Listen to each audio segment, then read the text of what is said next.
asalaamaaleykum mbokk internet yi seen football TV nuyu naa leen bu baax jeex leen di am mbégte saa suñu defal leen vidéo di remercier mooy ñi nga xamante ne noonu seetaan jusqu'à la 20e minute benn vidéo de 20 minutes mais xam leen ne ma xamal leen que tey pour ñi nga xamul YouTube loo gën a seetaan gën a dimbali ki ngay seetaan donc loolu mooy tax nga koy gën a fay nga koy gën a jàppale maanaam genre kii seetaan jusqu'à 8 9 10 jëm kaw kooku moo lay gën a dooleel ki xamante ne dafa seetaan benn une minute dem yoonam donc loolu ngeen xamee ko noonu donc ñi nga xam ne dañoo seetaan ba 20e minute ñooñu dañ la jàppale bu baax a baax maanaam dañu la dooleel bu baax donc bu leen hésité bu ñu defee vidéo au moins bu fekkee 8 minutes wala 10 minutes seetaan leen lépp loolu ngeen ñuy jàppale en terme de rémunération vidéo bi mën na bañ a bëri vue sax mais YouTube gën fay lu baax mais tax donc li ñu mën mooy di leen wax ngeen gars yi di partager di liker di aimer di commenter mooy ñi mën a seetaan jusqu'à la fin ñu def ko donc damay remercier à chaque fois ñi nga xamante ne ñu ngi seetaan jusqu'à la fin ñu nekk fii ci réew mi ak diaspora bi gis naa ñu ngi may suivre bu baax baax ñoom dañuy seetaan bu mu jeex gars yi maintenant affaire bi carte gi leer na soit anglais la ñu waroon am wala Belgique après la victoire de Congo finalement Congo ñoom ñooy dem jàmmaroo anglais yi may rafetlu bu baax baax victoire Congo daanaka Afrique dama naan Congo sax ñoo ci xaw a bëgg quoi man gars yi naka bañ nañ ñu ma gis Côte d'Ivoire bi ñu Norvège doon ni ñuy jubilé seen tiktokeur ak yooyu influenceur ak yooyu mais non c'est ak ñeneen ñuy jubilé marocain yi di jubilé non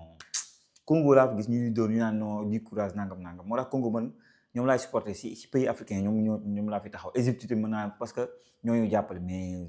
Côte d'Ivoire yaa ne Norvège toogloo quoi Côte d'Ivoire non ñi ñoo bon donc Congo on leur souhaite bonne chance contre les Anglais Sénégal yu bëri bëggu ñoon day Anglais mais nu ñu waxante dëgg certes instant yi nii ku ñu dóor nga toog mais Anglais yi duñu Belgique quoi Angleterre du Belgique Angleterre c'est des joueurs de haut niveau ils ont le meilleur attaquant du monde ñu dee nag ñaari meilleur attaquant du monde dee Mbappé dee Haaland bu si teg Henry Kane day saf-sap day métti même si man Angleterre bi laa gën a gis ne moo gën a prenable anglais yi ñu dajowoon en bii mujj parce que ay Foden néewtuñu fi Arnold saa ay choix bon du ma si ñëw tuma soxla vu que il nous intéresse pas c'est la Belgique la ñuy dajal Belgique nekk benn poule boo xamante ne ñoom ak Égypte ñoo fa newoon bon ñu nii rek Égypte nii rek Iran dóor Nouvelle-Zélande Belgique depuis le début de la coupe du monde dajaguñu équipe bu mag pendant que ñun ñii daje nañ ñaari équipe yu mag donc Belgique aussi tamit boo xoolee seen effectif par rapport ak le Belgique au temps maanaam le Belgique bi xamante ne France moom la toogloo demi-finale Belgique bi toogloo Brésil quart de ñu dee ak France demi-finale France mën na jël coupe du monde 2018 bi c'est du Belgique bi xam nga Belgique boobu dafa dëgër Eden Hazard était waaw Witzel non c'était extraordinaire mais le Belgique là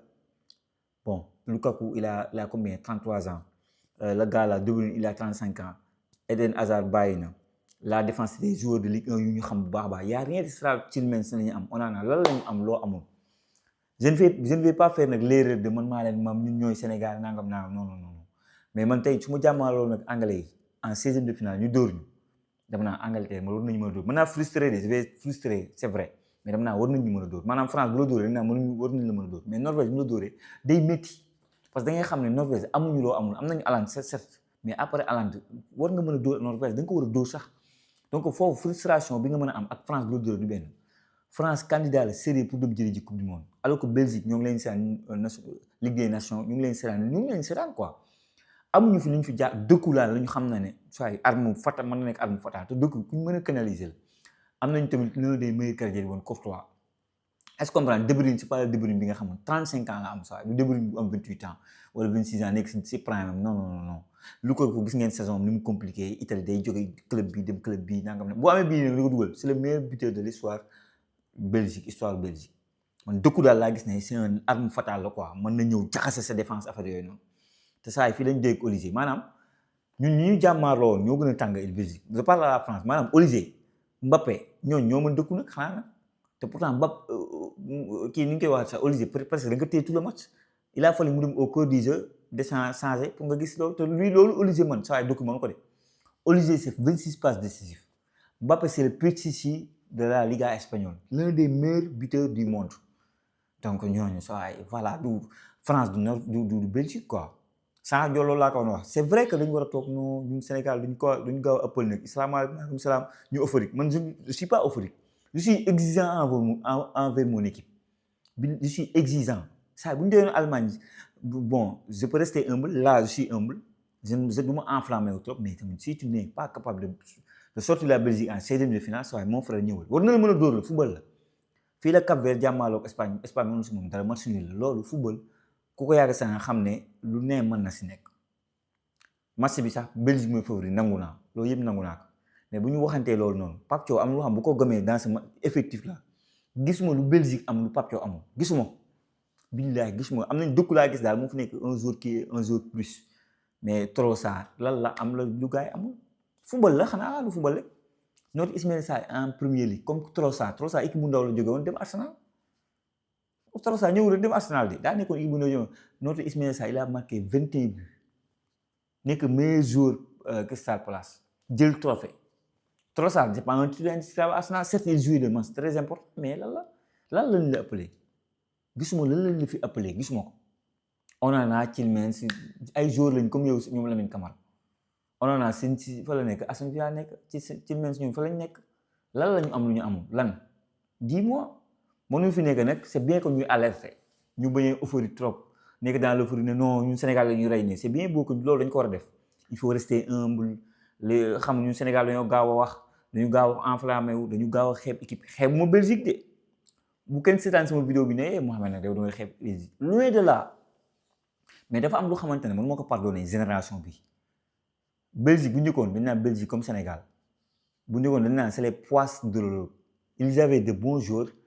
mais doon ñu jël trophée ñun Sénégal loolu jóge na si ñun maanaam Sénégal dafa am ay joueurs Sénégal favori la mais maintenant loolu jeex na dans nos petites catégories on gagné beaucoup de trophées si équipe bu mag bi jël nañ ñaari coupe d'Afrique donc on est plus comme Belgique parce que dañ naan Belgique comme mooy Sénégal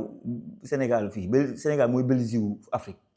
dañuy am de bons joueurs mais ils gagnent jamais mën nañu am Demba Ba am Papis Demba Cissé am des bons talents am Mamadou Niang am Moussa Sow am des attaquants énormes ñuy toj en Europe mais arrivé en équipe nationale du Sénégal ça peine mënoo jël trophée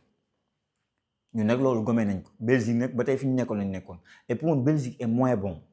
pour moi le Belgique autant Witzel bi mu si nekkee am Eden Hazard Meunier nekk si mooy le vrai Meunier wax ma la lu Meunier Lille bii nii xamante ne c'est 5 voilà am ay joueurs de très haut niveau Belgique am na ay temps dafa tàng jër Belgique Ilaay Camara mii du si doon rey seen bopp xanaa Ilaay tànn Sénégal sax Ilaay mii Camara mii dafa mënoon a kii saa nañ seen mas lan la gisuma fi luñ fi extraordinaire man si je suis très exigeant envers l'équipe nationale du Sénégal ils doivent sortir la Belgique saa loolu mooy dëgg équipe nationale bi il faut ñu exigeant ak ñoom war ñu fi nekk di laayam yi maanaam waa Belgique équipe bu baax la Belgique toog loolu ñun ñu nekk fii non pourtant Belgique war na non loolu yow loo def Égypte Belgique mu dee Belgique mënul dara si Égypte maa ngi xool seen tir ñoo tolloo sax ay tir parce que ñoom benn tir lañu ko appelé ñoo ngi am 15 Égypte am 14 Égypte bu mu dee Sénégal amul ñaar dërëm si Sénégal nii la Iran Nouvelle-Zélande lañ jóg te Nouvelle-Zélande xamul dara Nouvelle-Zélande xamul c'est trop faible Nouvelle-Zélande xamul dara donc si tu n'es pas capable de battre la Belgique mais tu sors man yi am nga xamante ne man du ma ko caaxaane billahi du ma ko caaxaane contre kii Irak dama ne bu fekkee Sénégal mënut a dóor Irak ay score nañ ñibbi si saa yi wax ji fin ku nekk seet loo defa ji loolu mooy affaire bi saa yi ñii équipe nationale bi war ñu laam il faut qu'on soit ñu teg leen pression ñu xam yow xoolal rek kaay tey jii kaay ma wax leen joueur Sénégal yi nga bàyyi Sénégal ñu xamante ne ñi nga bàyyi Sénégal rek gardien tu peux avoir Bingour Kamara tu peux avoir mën naa wax ay Demba Gueye gardien yi bari na tu peux avoir une défense Arouna Sangaté Ousmane Diawara Midtjylland Malang Sarr tu peux avoir Abdoulaye Niakhate Ndiaye tu peux avoir Sano tu peux avoir am na ñu may fàtte sûrement nii may waxe nii xam naa am na ñu ma fàtte les latéraux tu peux avoir Moussa Ndiaye tu peux avoir un autre latéral là mën nga am Ilaay Camara mën nga am Noah mën nga am yeneen joueurs Lamine Sy mën nga fa am milieu terrain tu peux avoir Dion Lopy tu peux avoir Maguette Gueye tu peux avoir kii de Pape Demba Diop Mamadou Lamine Camara tout ça c'est attaque tu peux avoir Ousseynou Dia kii waay maa ngi fàtte Ousseynou Niang tu peux avoir Cheikh Sabali tu peux avoir kii d'autres ils sont bëri Mamadou Diakhone en attaque tu peux avoir Habib Diallo tu peux avoir Abdallah Sima ñii kenn woowu leen lii ay joueurs la li ma fi lim nii ñu bëri bu ñu si mënoon a tubb yóbbu seen effectif ñee naa la waa Belgique bu ñu mënoon jël Ilaay Camara dañu koy jël xanaa Ilaay moo tànn Sénégal rek donc si on n'est pas capable de battre la Belgique avec le respect bi xamante ne war naa ko si Belgique mais on n'a qu'à rentrer saa na def naa vidéo bi xamante ne dama expliquer c'est que li ñu war a améliorer dans notre jeu pour mën a aller chercher quelque chose et parfois affaire yi li muy méttee nii parfois yoon bi noonu lay baaxee saa gars yi bu ñu doon anglais yi neexal ñu kat ni ba pare seen entraîneur dafa mën compression ba pare ñu dee ak ñoom amical doonu woon yomb benn yoon Belgique nag football européen lañ yor c'est que dafa amoon lu xamante ne amoon nañu ci Coupe d'Afrique que lu ma perdre carrément moo ñun dañ naan adapté aussi adversaire n'importe quel adversaire on peut s'adapter à toi mais jamono bi on retrouve notre Pape Gueye le Pape Gueye bi xamante ne ñun Sénégalais yi moom lañu bëgg gis on retrouve ce Pape Gueye là gis nga milieu terrain bu impérial rek de kii bi défense day vulnérable mais ce milieu terrain bu compacté maanaam Gana Gueye retrouve son niveau jamono bi gis nañ ko am nga Pape Gueye à voir kan nga ko bëgg boole parce que man sur ce match là j'aurais mis Pape Matar Sarr contre la Belgique j'aurais mis Pape Matar Pape Gueye Gana j'aurais mis ça Pape Matar am sa touche créativité son condition de physique fraîcheur bi xam mën na ko andi ak rage de vaincre bi dama jàpp ne loolu Pape Matar mën na ko andi nekk ce lien entre l'attaque et le milieu Pape Matar peut être ce joueur là parce que bi passé Lamine Camara et Habib Diallo se marchaient dessus et ce genre de match da nga war a téebal bi da nga war a poser et mais il faudra être efficace là où nag mën naa ragal kii nag ñu koy waxatee mën naa ragal lii du Belgique c'est le gardien de but mon frère les occasions ne tombent pas du ciel occasion yi boo amee benn dugal ko boo xoolee leur compétition c'est 2 buts marqués si je ne me trompe pas c'est contre Iran c'est 0-0 contre Égypte c'est benn but et contre Nouvelle-Zélande si je ne me trompe pas benn but donc leur défense c'est assez compact mais c'est des joueurs de Ligue 1 française yu ñu xam bu baax y a rien de méchant y a rien c'est pas des foudres de guerre quoi c'est vrai nag mën naa négliger De Bruyne am na qualité de passe laser bu extraordinaire nii Olivier li mu passe Mbappé noonu De Bruyne peut le faire loolu moom j'en doute pas même à 35 ans De Bruyne peut te sortir ces genres de passes parce qu'il fait partie des meilleurs passeurs du monde De Bruyne loolu kenn waxatu ko des passes laser voilà mais pour man si on est bien physiquement parce que dafa am loo xamante ne amuñu ko ñu ngi ko commencé retrouver nos joueurs montent en puissance au fil de la compétition Krépin Diatta da ngay gis ne il monte en puissance de chaque match il retrouve ce niveau c'est pas nag dëkku quelle place il sera le côté El Hadji Malick Diouf wala le côté El Hadji Malick Diouf wala côté ni ñu koy waxatee côté Krépin Diatta donc que ça bu fekkee côté El Hadji Malick Diouf j'aurais préféré Jakobs pour le tenir pour dire c'est juste que bu fekkee El Hadji Malick Diouf bu dawee mu daw di nga mën a am dara parce que Jakobs El Hadji Malick Diouf moo gën a gaaw en termes de course El Hadji Malick Diouf sera beaucoup plus intéressant pour marquer même si Jakobs a fait un très bon match défensivement surtout ba pare dafa andi benn équilibre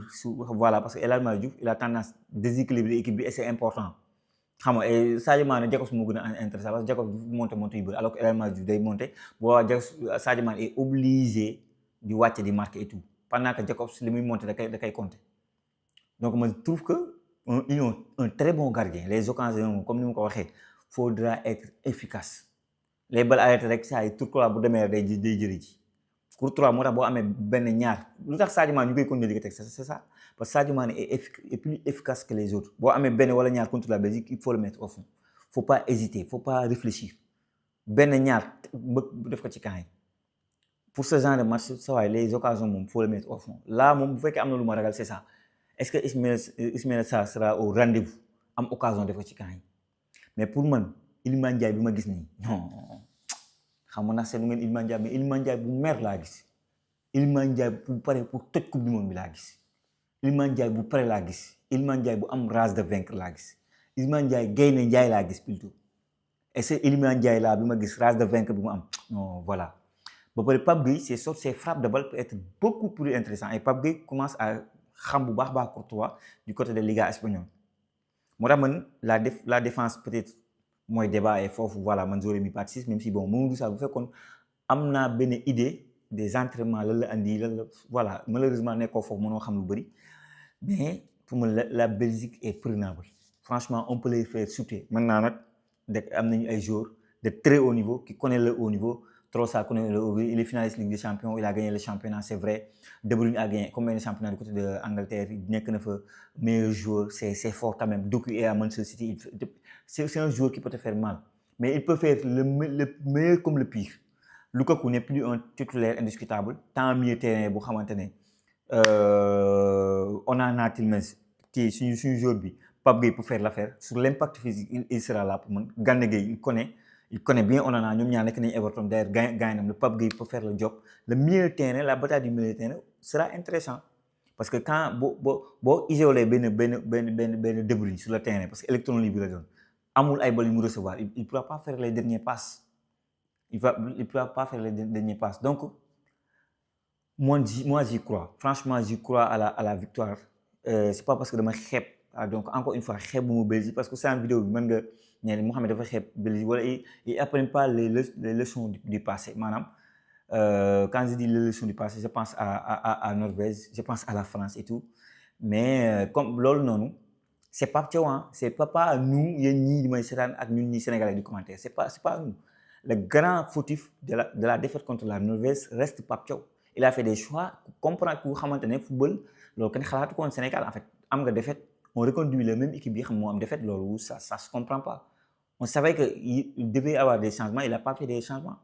Je me rappelle Coupe du Monde 2018 France premier match c'était compliqué contre Australie. On avait mis le trio Mbappé Dembélé ak yooyu noonu Griezmann ak yooyu mais ça n'a pas marché. Après dafa changer classement bi il a jël affaire bi sànni fa la jël Matuidi ñëw teg créer système ba ni mu jëlee Coupe du Monde ñëw teg donc ñun le match si on peut le gagner 90 minutes ce sera intéressant mais ils ont un très bon gardien faudra être efficace boo amee benn wala ñaar être défensivement très bon parce que voilà ils sont techniquement si kaw. Je trouve que le trio De Bruyne, Trossard, Doku, jour Atlanta bi noonu Milan c'est Charles boobu noonu c'est quelque chose techniquement ils parlent le même langage ñoom ñeent ñooñu ils parlent le même langage mais pour le milieu les deux pivots Tielemans Onana il y a moyen de les faire bouger quoi il y a moyen de gagner ce bataille de milieu entre Gana Pape Gueye voire Pape Matar man j'aurais mis Pape Matar loolu la après naa def sax sama 11 bi xamante ne man rêvé naa ko pour ce match là mais man ci li ma jàpp on doit et on peut battre la Belgique bu ñu fi yóbbu Belgique fu mu nekkul Belgique équipe bu mag la équipe bu baax la mais Belgique du Angleterre bu doon Angleterre dañu dajal mooy loolu noonu bu doon Angleterre dañu dajal tey jii kenn waxatu ko donc gars yi restez focus restez confiants soyez exigeants en votre équipe et vous le devez vous devez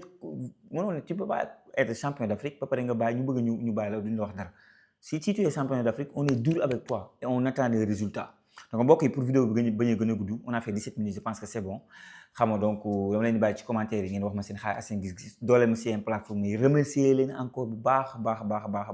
yéen ñi xam da ngeen seetaan jusqu'à la 17e minute c'est toujours